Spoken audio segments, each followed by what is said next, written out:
अस्सलाम वालेकुम। तो आज का जो हमारा टॉपिक है वो सेट के बारे में है कि व्हाट इज सेट, सेट क्या होता है।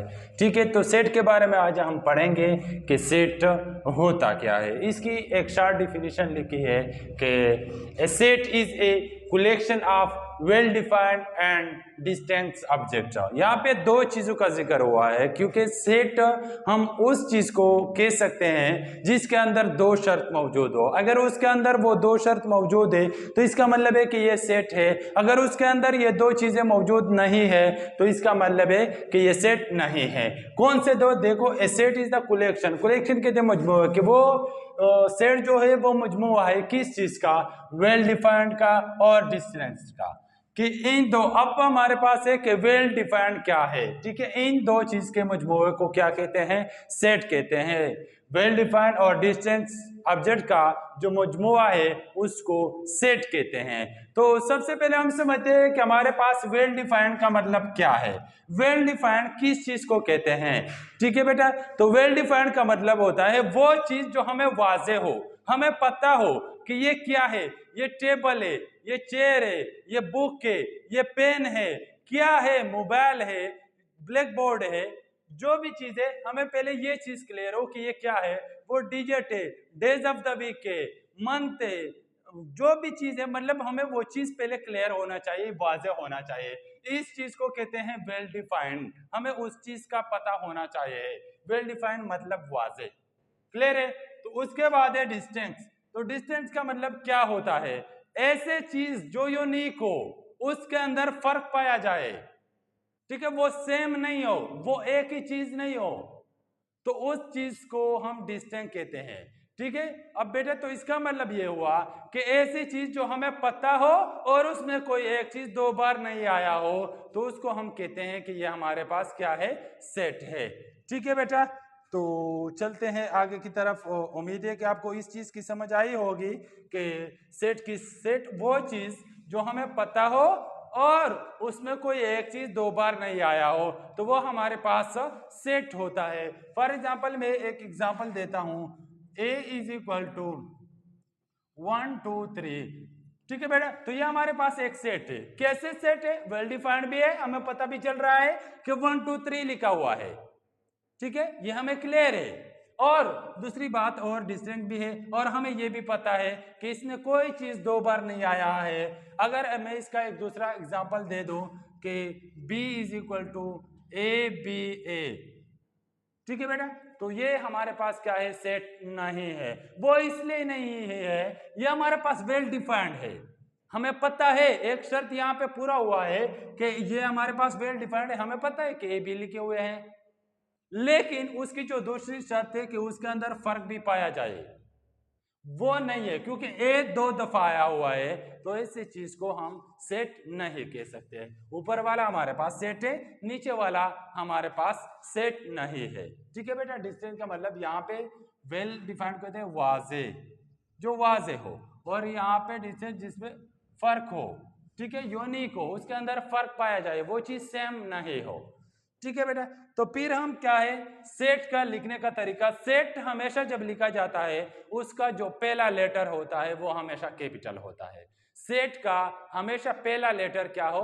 कैपिटल होता है, और उसको कर्ली ब्रैकेट में बंद किया कर दिया जाता है। और उसके अंदर जो, फॉर एग्जांपल अब इसके अंदर है ये, देखिए बेटा, इसके अंदर जो लिखा हुआ है इसको आप एलिमेंट भी कह सकते हो, इसको आप ऑब्जेक्ट भी कह सकते हो। ठीक है बेटा, इसको आप मेंबर भी कह सकते हो। ठीक है, इसके अंदर जो है 1 2 3, इसको आप एलिमेंट भी कह सकते हो, मेंबर भी कह सकते हो, ऑब्जेक्ट भी कह सकते हो। जो नाम आप दे दो कोई मसला नहीं है, आप उसको कह सकते हो। तो इस सेट को लिखने का जो तरीका है वो हम तीन तरीके से एक सेट को लिख सकते हैं। तीन तरीके हैं, तीनों तरीके से हम सेट को क्या करते हैं? लिख सकते हैं। तो उसका जो पहला तरीका है वो क्या है? यहाँ पे हमारे पास है टेबुलर फॉर्म है। पहला जो है वो टेबुलर फॉर्म है। लेकिन टेबुलर फॉर्म, इस चीज को डिस्कस करने से पहले मैं आपको कुछ चीजें बताता हूं, क्योंकि अगर आपको उन चीजों का पता नहीं है तो आपको फिर इन तरीकों का समझ नहीं आएगी कि ये सर क्या कह रहा है। इसलिए पहले मैं आपको कुछ सेट के बारे में बताऊंगा, क्योंकि वो सेट आएंगे। कुछ जो सेट होते हैं, सबसे पहले बेटा हमारे पास होता है कि सेट ऑफ नेचुरल नंबर। अब सेट ऑफ नेचुरल नंबर कौन सा सेट होता है बेटा? वो सेट जो 1 से शुरू हो। कौन सा? जो 1 से शुरू हो रहे हो, उसको हम कहते हैं कि ये हमारे पास नेचुरल नंबर है, नेचुरल नंबर का सेट है। तो उसको हमेशा जो नेचुरल नंबर होता है वो n से डिनोट किया जाता है। n से हमें पता चल रहा होता है कि ये हमारे पास क्या है, ये हमारे पास नेचुरल नंबर है, ऑड नंबर है, इवन नंबर है, होल नंबर है। तो वो नंबर जो 1 2 3 डैश डैश आगे जब जा रहा हो। दूसरा नंबर हमारे पास है set of whole number. Whole number अब कौन से नंबर होते हैं? वो नंबर जो 0 से स्टार्ट हो रहे हैं उसको हम होल नंबर कहते हैं। इसका जो सिंबल होता है या होल नंबर जो डिनोट किए जाते हैं वो W से। ठीक है बेटा। अब यहाँ पे अगर आप छोटा W लिखो तो ये गलत तस्वर किया जाएगा। बड़ा W है, कैपिटल W जो है, तो वो नंबर जो 0 1 2 3 डैश डैश। देखिए बेटा, अब हमारे पास एक क्वेश्चन है कि देखो मैंने आपको 3 लिख दिया कि 3 में आपसे पूछ रहा हूं कि ये 3 होल नंबर है या नेचुरल नंबर है। तो इसको हम सिंबल से जानेंगे। अगर n इज इक्वल टू 3 है तो इसका मतलब है कि ये नेचुरल नंबर है, लेकिन अगर w इज इक्वल टू 3 है तो इसका मतलब है कि ये हमारे पास होल नंबर है, क्योंकि उसका सिंबल जो लगा हुआ होगा, सिंबल से हमें पता चलेगा कि ये हमारे पास कौन सा नंबर है। ठीक है बेटा, तो आगे चलते हैं। तो हमारे पास तीसरे नंबर पे है सेट ऑफ ऑड नंबर। तो बेटा हमारे पास 8 नंबर्स कौन से नंबर होते हैं? तो इसकी मैं एक सिंपल सी वो दे देता हूं कि वो नंबर्स जिसके आखिर में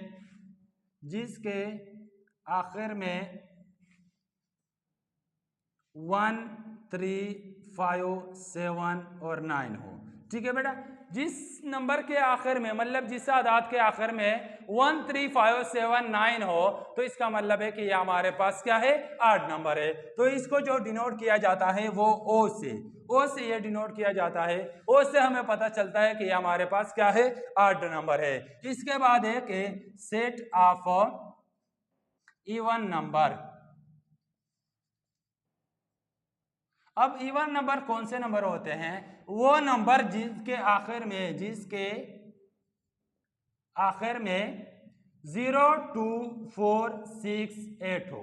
ठीक है बेटा, जिनके आखिर में ऐसे नंबर्स, ऐसे आदाद जिनके आखिर में 0 2 4 6 8 हो, तो इसका मतलब है कि ये हमारे पास इवन नंबर है। इवन जो को कहते हैं, आड ताक आदाद को कहते हैं। ठीक है बेटा, तो ये जो डिनोट होता है ये ई से इसको डिनोट किया जाता है, कैपिटल ई से।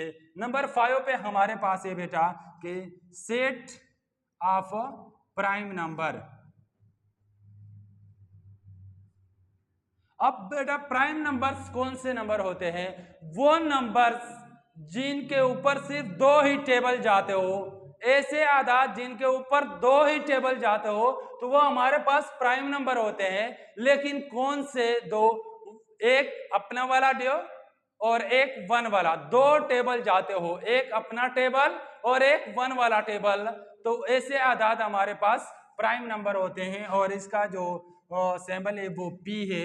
P इज इक्वल टू, अब बेटा देखे मैं एग्जांपल दे 1, तो 1 के ऊपर सिर्फ 1 ही टेबल जाता है, तो ये हमारे पास प्राइम नंबर नहीं है। इसी तरह 2 के ऊपर 1 वाला भी टेबल जाता है और 2 वाला जाता है, इसके अलावा कोई भी टेबल नहीं जाता, तो इसका मतलब है कि 2 प्राइम नंबर है। इसी तरह 3 3 के ऊपर 1 वाला टेबल भी जाता है और 3 वाला, इसके अलावा कोई टेबल नहीं जाता, तो ये हमारे पास प्राइम नंबर है। इसी तरह बेटा 4 के ऊपर 1 वाला टेबल भी जाता है, 2 वाला टेबल भी जाता है और 4 वाला। देखो 2 से ज्यादा टेबल जा रहे हैं, जब 2 से ज्यादा टेबल जा रहे हो तो वो हमारे पास प्राइम नंबर नहीं होते।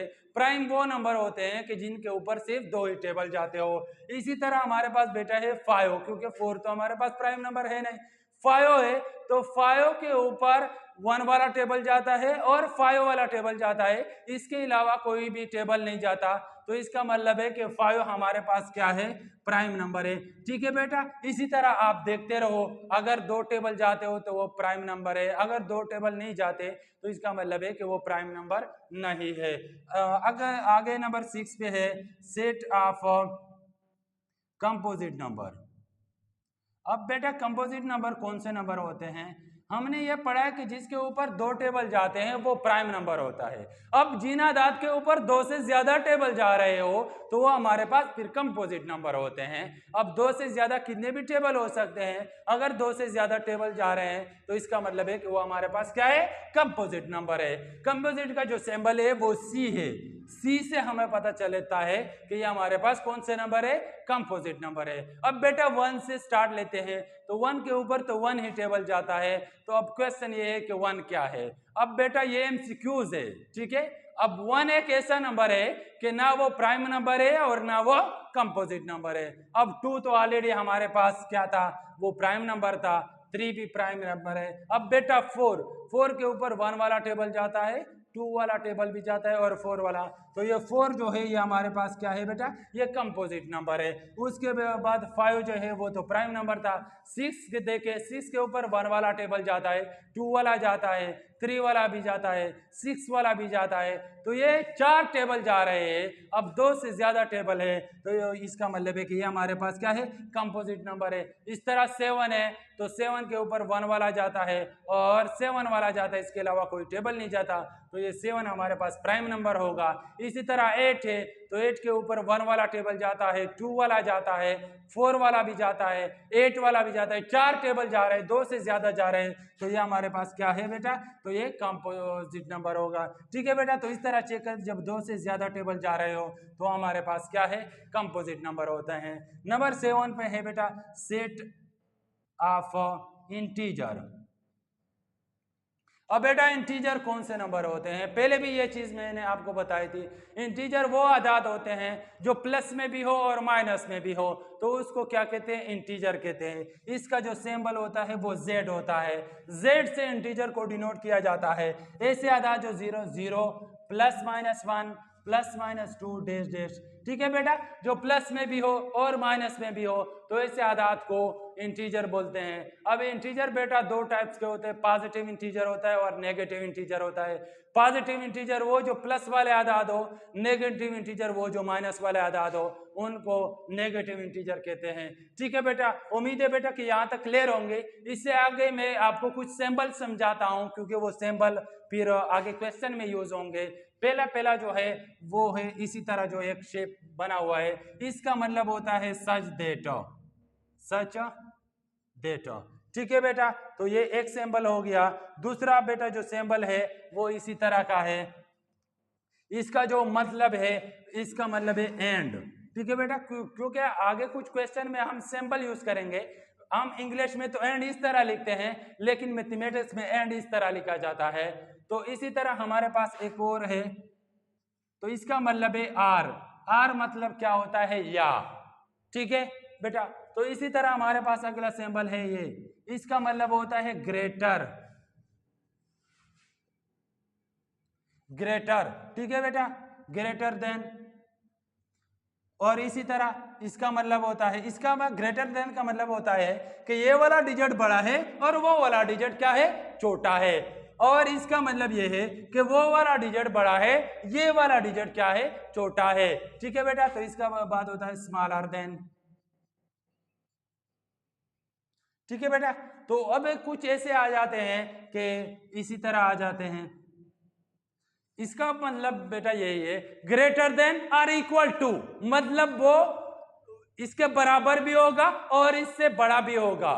ठीक है बेटा, मतलब अगर हमारे पास एक एग्जांपल है कि 10 इसी तरह लगा हुआ है। अब बेटा इसका मतलब ये है कि 10 के बराबर भी हो और 10 से ज्यादा भी हो। मतलब जब हम स्टार्ट करेंगे 10, 11, 12, 13, 14, 15 इसी तरह जाएंगे। मतलब 10 से स्टार्ट करेंगे, इसके बराबर होगा। अगर मैं इसको इसी तरह कर दूं कि इसी तरह है, तो फिर हम 10 से स्टार्ट नहीं, क्योंकि ग्रेटर देन 10 से ज्यादा हो, 11, 12, 13, 14, 15। ठीक है बेटा, इज इक्वल टू का मतलब यही होता है। इसी तरह अगर ये स्मॉलर का मैं कह दूं, इसी तरह स्मॉलर का हो कि 10 से छोटा हो, तो हम 10 से स्टार्ट नहीं करेंगे, 9, 8, 7, 6 इस तरह जाएंगे। लेकिन अगर ये इसी तरह हो तो फिर हम 10, 9, 8, 7, 6 इस तरह, फिर हम 10 भी इसको काउंट करेंगे, क्योंकि बराबर की निशान, इक्वल की निशान लगा हुआ है। ठीक है बेटा, तो यहाँ पे भी इसका मतलब, तो यहाँ पे है greater than or equal to. ठीक है बेटा, greater than or equal to. अब अगर ये इसी तरह लगा हुआ है, इस सिंबल का क्या मतलब है बेटा? इसका मतलब है कि smaller than or equal to, smaller than or equal to. ठीक है बेटा, क्लियर है? तो इसका मतलब ये होता है। अब एक और सिंबल है, वो सिंबल यही सिंबल है बेटा, इसका मतलब होता है बिलोंग, बिलोंग टू। ठीक है, तो मतलब इसका ताल्लुक किसके साथ है, या ये वाले आदात बी में है। अगर ए वाले आदात बी में, तो हम कहते हैं ए बिलोंग टू बी। ठीक है, तो इसका मतलब होगा बिलोंग टू। ठीक है बेटा, अगर ये इसी तरह है, ऊपर से निशान लगा हुआ है, तो इसका मतलब है कि नॉट बिलोंग टू, कि ये इसके अंदर नहीं है, नॉट बिलोंग टू। ठीक है बेटा, तो ये नॉट बिलोंग टू है। और एक और सिंबल जो है ऑलरेडी, वो तो आपको पता होगा, ये है, ये हमारे पास इक्वल का है। इक्वल मतलब कि ये बराबर है। अगर ये सिंबल इसी तरह आ जाए, तो इसका मतलब होता है कि नॉट इक्वल। ठीक है बेटा, तो इसका मतलब ये होता है कि ये बराबर नहीं है। ठीक है बेटा, लेकिन हमने जितने ये सिंबल वगैरह पढ़े हैं, या कुछ इंपॉर्टेंट हमने सेट्स के बारे में पढ़ा है, ये पहले बेटा आप इस चीज को अपने माइंड में रखे, इसको समझे। जब इस चीज की आपको समझ आ जाएगी, अब देखिए ये जो जितने भी आपको मैंने सिंबल वगैरह बता दिए, ये आपको आना चाहिए कि इस सिंबल का मतलब क्या है। मैथमेटिक्स में ये एंड हम किस तरह लिखेंगे, आर हम किस तरह लिखेंगे, ग्रेटर देन हम किस तरह लिखेंगे, स्मॉलर देन हम किस तरह लिखेंगे। जब इस चीज का आपको पता होगा, तो क्वेश्चन जो होंगे वो आपके लिए इजी होंगे। क्वेश्चन में फिर आप लोगों के लिए मसला नहीं होगा। तो ठीक है बेटा, हम फिर सेट के जो मेथड्स थे उनके बारे में हम पढ़ेंगे। फिर आपको और भी मजीद क्लियर हो जाएगा कि अब ये चीजें कहाँ पे अप्लाई होती है, कैसे अप्लाई होती है। तो इस चीज को मैं साफ करता हूँ, तो वहां पे फिर आपका मजीद भी कंसेप्ट क्लियर हो जाएगा। क्योंकि अभी तो मैंने आपको सिर्फ ऐसे पढ़ा दिए हैं, बाकी आपको समझिए कि ये क्वेश्चन में प्रैक्टिकली कैसे इसको अप्लाई करते हैं। तो अभी प्रैक्टिकली मैं क्वेश्चन के अंदर आपको बताता हूं, और उनका मतलब भी मैं समझाता हूं कि इसका मतलब क्या है। तो आपका मजीद कंसेप्ट क्लियर हो जाएगा। लेकिन बेटा इनको क्वेश्चन को समझने के लिए पहले ये चीजें समझना बहुत ज्यादा जरूरी है, कि इन चीजों को, अगर जिस बंदे को इस चीज का पता नहीं है, तो वो क्वेश्चन कभी भी नहीं समझ सकता है और ना वो सॉल्व कर सकता है। लेकिन जिस स्टूडेंट को इस चीज की समझ आती है, तो उनके लिए मसला नहीं है। तो देखो, सेट के जो है हमारे पास सेट होता है, सेट्स उसके 3 वेज है। वेज मतलब तरीके। ठीक है बेटा, 3 तरीके होते हैं। देखो, पहला पहला बेटा जो है हमारे पास, वो लिखा हुआ है यहाँ पे, तो टेबुलर है, तो हम पहले डिस्क्रिप्टिव से लेते हैं कि डिस्क्रिप्टिव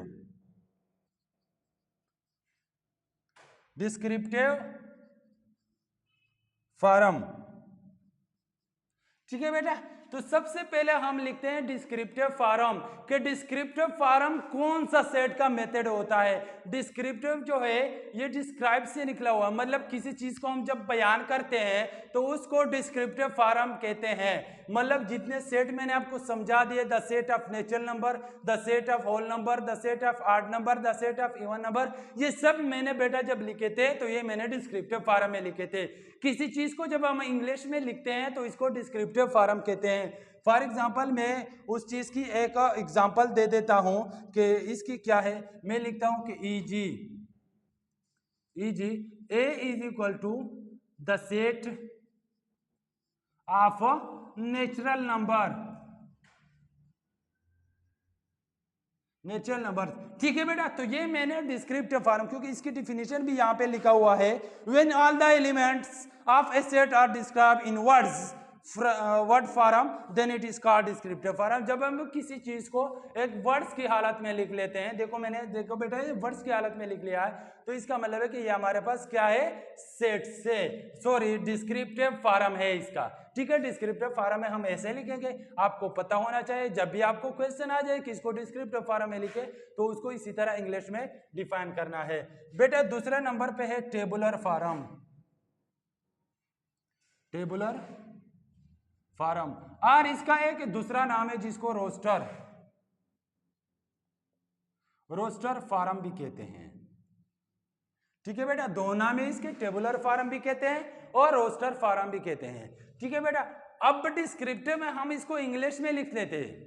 अब इस इंग्लिश को हम क्या करते हैं, इंग्लिश में हम इसको अलग अलग लिख लेते हैं, और इसके अंदर क्या होगा, टेबुलर फॉर्म में हम पहला काम जो करेंगे, एक तो ब्रैकेट लगाएंगे, कर्ली ब्रैकेट लगाएंगे, और दरमियान में जो ऑब्जेक्ट्स होंगे उनके दरमियान कामा आ जाएगा, ठीक है। इसकी definition, when all the elements of set are written within the curly brackets, उनको कर्ली ब्रैकेट में बंद कर दिया जाएगा, and elements are separated by using comma, और जो अंदर उसके एलिमेंट्स होंगे या ऑब्जेक्ट्स होंगे या मेंबर होंगे उनको हम कामा के जरिए अलग कर लेंगे। कैसा, इसी चीज की मैं एग्जांपल ले रहा हूं, जी।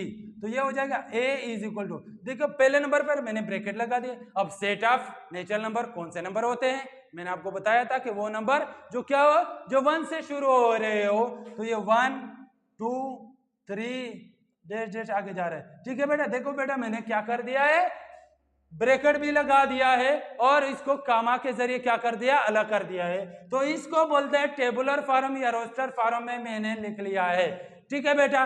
तो चलते हैं आगे, तीसरा जो हमारे पास मेथड है वो है हमारे पास सेट बिल्डर नोटेशन, सेट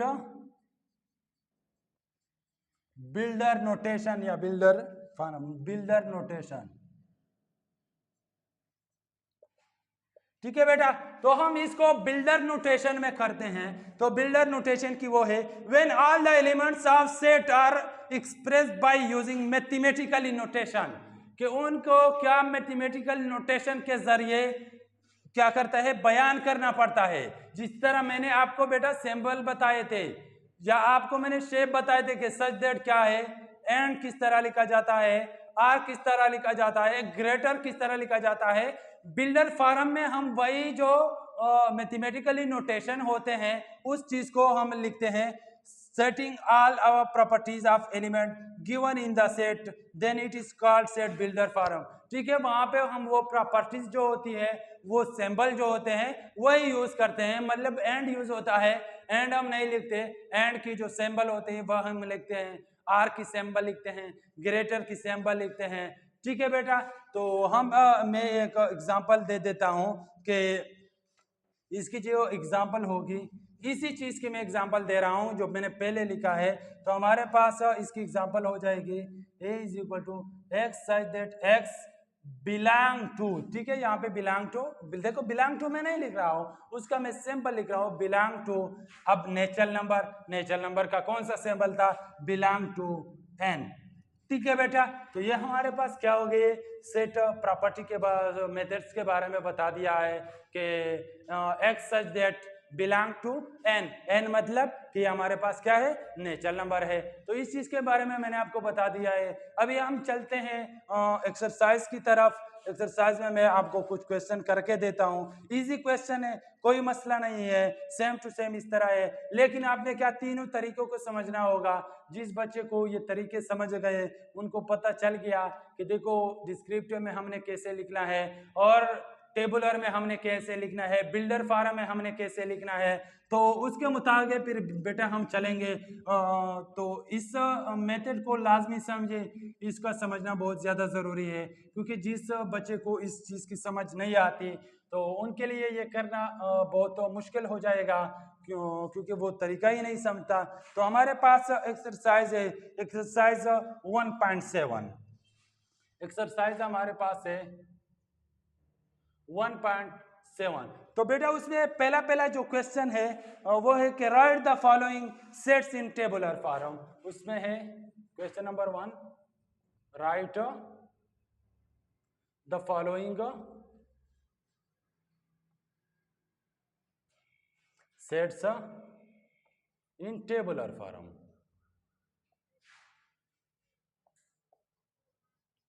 अब बेटा के पहले को क्या टेबुलर फॉर्म में इसको क्या करना है, लिखना है। तो उसमें एक क्वेश्चन है, तो क्वेश्चन नंबर 1 है। नंबर 1 पहला क्वेश्चन है, a is equal to set of the first 5 odd numbers. ठीक है बेटा, तो वो कह रहे हैं कि द सेट ऑफ फर्स्ट, पहले 5 तक आदाद, तो कौन से नंबर होते हैं, तो हमने टेबुलर फॉर्म में लिखना है। तो टेबुलर फॉर्म में हम लिखेंगे a इज इक्वल टू, ठीक है बेटा, तो हम क्या कर लेंगे, ब्रैकेट लगा लेंगे। ब्रैकेट लगाने के बाद फर्स्ट पहले 1 2 3 4 5, सॉरी बेटा 8 नंबर सिर्फ लिखने हैं, 1 3 5 7 और 9 बेटा। ठीक है बेटा, तो ये हमारे पास क्या है, पहले 5 तक आदाद है। देखो बेटा मैंने ब्रैकेट कर्ली ब्रैकेट भी लगा दिया और दरमियान को कामा के जरिए मैंने अलग कर दिया है। ठीक है बेटा, तो मैं एक नेक्स्ट क्वेश्चन की तरफ चलता हूं। हम ऐसे करेंगे कि कुछ क्वेश्चन मैं आपको लेक्चर में यहाँ पे भी समझा दूंगा, कुछ क्वेश्चन जो होंगे वो फिर ऑनलाइन क्लास में हम पढ़ेंगे। तो इसका मैं एग्जाम्पल नंबर 5 देता हूँ। एक एग्जाम्पल है जो थोड़ा सा मुश्किल है। e इज इक्वल टू हमारे पास है curly bracket x such that x belong to z and -9 smaller than or equal to x smaller than or equal to 12। ठीक है बेटा, ये क्वेश्चन है, x is belong to z। z मतलब कि वो इंटीजर है, लेकिन कौन सी इंटीजर, -9। अब देखो बेटा, तो हम क्या करेंगे, हम एंड चले जाएंगे, यहाँ पे चलेंगे, इसको इसके साथ कंपेयर कर लेंगे। वो x, वो आदाद जो -9 के बराबर भी हो और -9 से क्या हो, ज्यादा हो। देखो यहाँ पे s के साथ जब कंपेयर करेंगे तो x वाले आदाद इनसे बड़ा है, वो ज्यादा का कह रहा है, क्योंकि जो बड़ा वाला निशान है वो s की तरफ है। तो इसका मतलब ये हुआ, हम s इसके साथ ऐसे कंपेयर करेंगे कि x जो होगा वो -9 के बराबर भी है और उससे ज्यादा है। ठीक है, एक बात। अब हम इसका मतलब है कि हमने -9 से स्टार्ट करना है। क्लियर है बेटा? तो अब दूसरा, अब हम इसको इसके साथ कंपेयर कर लेंगे। अब कह रहा है कि x जो है वो 12 से के बराबर भी है और 12 से कम भी है।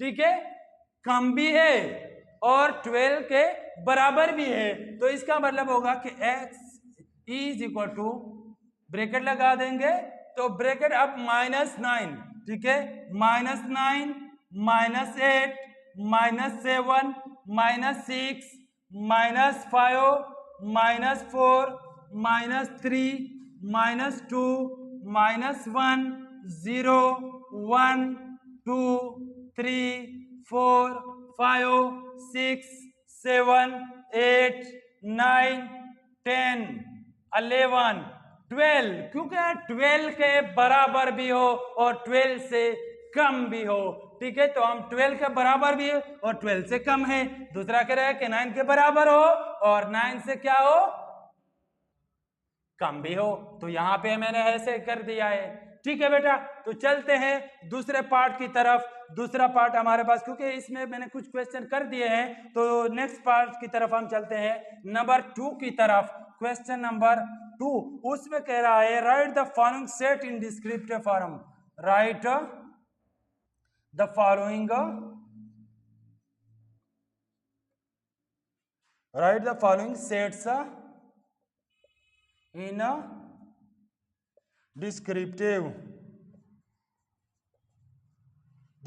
फॉर्म। ठीक है बेटा, right the following sets in descriptive form के इन सेट्स को हमने क्या करना है, डिस्क्रिप्टिव, जो हम इंग्लिश में लिखते हैं उसी चीज में इसको डिफाइन करेंगे। तो इसमें मैं एक क्वेश्चन लिखता हूं। तो एक क्वेश्चन है कि पहला क्वेश्चन है a इज इक्वल टू 3, 6, 9, 12, 15, 18, 21। ठीक है बेटा, ये हमें दिया गया है। अब हमने इसको क्या करना है, इसको हमने डिस्क्रिप्टिव फॉर्म में लिखना है। पहले हम इस चीज को कि ये है क्या, देखो हमारे पास ये एक मल्टीपल्स, एक टेबल लिखा हुआ है। किस चीज का टेबल है, 3 का टेबल है। 3 1 जार 3, 3 2 जार 6, 3 3 जार 9, 3 4 जार 12 और कहां तक 21। तो हम लिख देंगे बेटा कि a is equal to set of multiples of 3, set of multiples of 3 के 3 का टेबल है। कौन सा, the set of multiples of 3 smaller than या लेस देन, स्मॉलर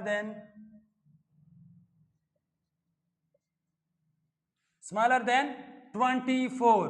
ठीक है बेटा, क्या है, 24 से छोटा है।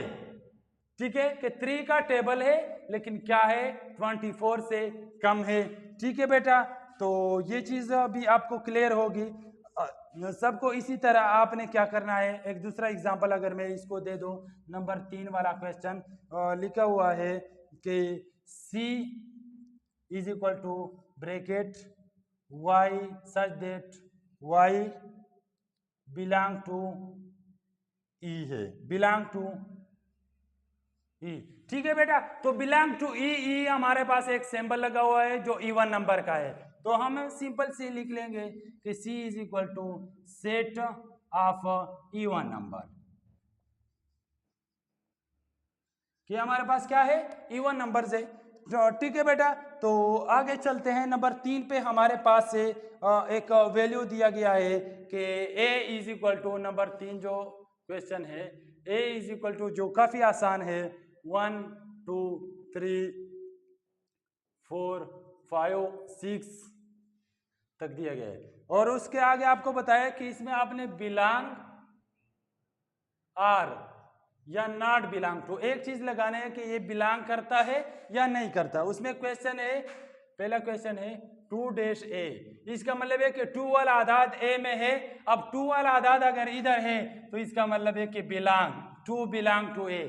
इसी तरह मैं एक और एग्जांपल देता हूं कि 7-a। अब 7 वाला a के अंदर मौजूद है, अगर है तो बिलोंग टू, अगर नहीं है तो इसका मतलब 7 नहीं है तो ये नॉट बिलोंग टू हो जाएगा। क्लियर है बेटा, इसको भी इसी तरह ही करना है। ठीक है बेटा, तो आगे हमारे पास क्या है, नंबर 4 पार्ट से कि right the following sets in builder form, कि इसको हमने क्या करना है, बिल्डर नोटेशन में इसको जाहिर करना है कि बिल्डर नोटेशन इसकी क्या होती है। तो ये बेटा हम नेक्स्ट क्लास में पढ़ेंगे। नेक्स्ट क्लास में इसकी चीज़ की वो मैं आपको क्वेश्चन कराऊंगा, क्योंकि आपको बाकी समझाया गया है।